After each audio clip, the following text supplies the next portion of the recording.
¿Qué tal? Hoy vamos a clavarnos en una filosofía educativa que viene de México y que es, la verdad, súper poderosa. Se trata de cómo construir escuelas que de verdad sean para todas y todos. Venga, vamos a entrarle. Y bueno, la pregunta del millón es esta, ¿no? Suena fácil, pero la respuesta tiene su chiste.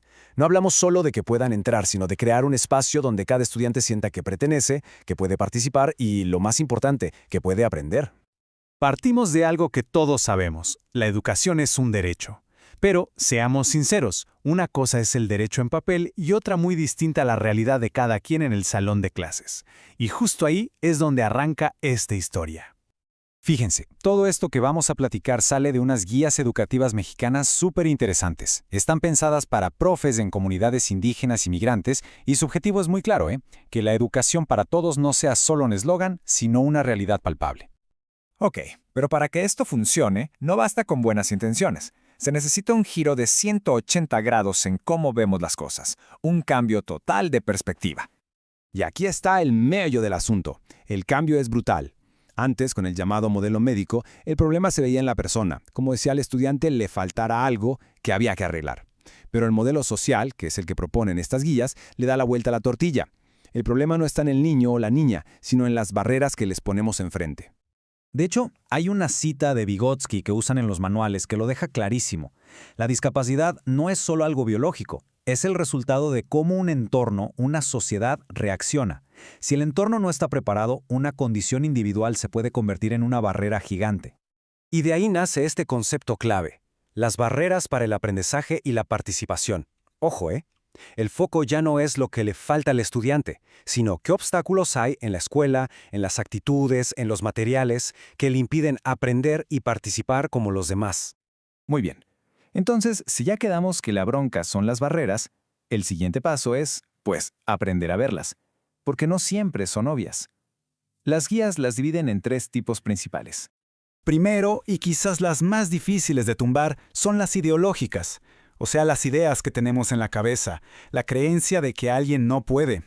De ahí se desprenden las actitudinales, el rechazo, la discriminación o hasta esa sobreprotección que también limita. Y al final, todo eso se vuelve concreto en las barreras de organización, los salones que no están adaptados, las reglas súper rígidas, lo físico, pues. Ok, la teoría suena muy bien, pero ¿cómo se aterriza todo esto en el día a día? Aquí es donde la cosa se pone súper creativa y contextual. La respuesta no es para nada un molde único para todos. Al contrario, la palabra mágica aquí es ajustes razonables. ¿Y qué es eso? Pues se trata de hacer modificaciones, adaptaciones, de ser flexibles para responder a una necesidad específica, sin que sea algo imposible de lograr. Miren, este ejemplo es buenísimo. Imaginen a un estudiante que no puede agarrar bien un lápiz. La solución estándar podría ser una correa de velcro. Pero, ¿y si estamos en una comunidad donde el velcro no es común, pero sí saben tejer con palma? Pues la solución más razonable, la más inteligente, es esa, un sujetador artesanal hecho con recursos locales. Eso es un ajuste razonable en acción. Y esta misma forma de pensar aplica para todo. Pensemos ahora en un estudiante sordo. El modelo social nos obliga a preguntarnos, ¿cuál es la barrera aquí? Y la respuesta no es su oído. La barrera es que el resto del entorno no comparte un idioma con él. Por eso, la solución es darle su lugar a la lengua de señas mexicana, que, ojo, no es español con las manos, es un idioma completo, con su propia gramática, su propia estructura y hasta tiene dialectos. El dato que dan en las guías es increíble. La seña para dinosaurio no es la misma en la Ciudad de México que en Sinaloa. ¡Qué nivel de riqueza! Ahora, pasemos a un estudiante con discapacidad visual.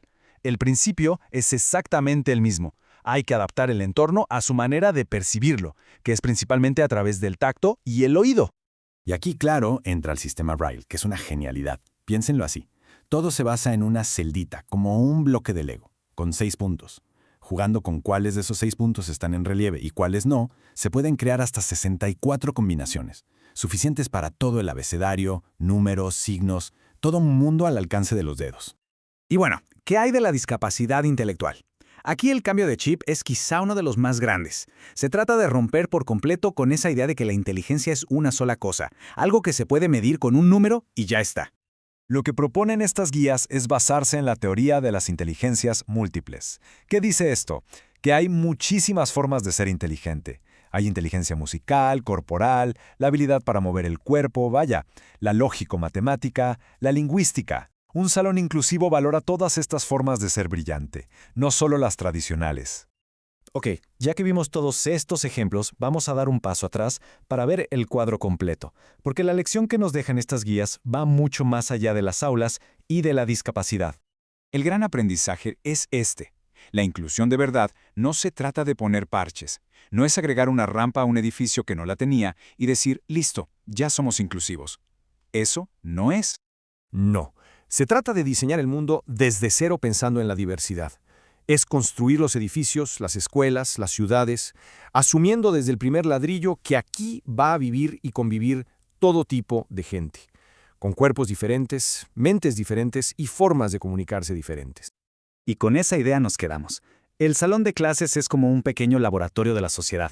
Si aprendemos a rediseñar un aula para tumbar barreras, ¿qué nos impide hacer lo mismo afuera, en nuestras calles, en nuestros trabajos, en nuestras comunidades?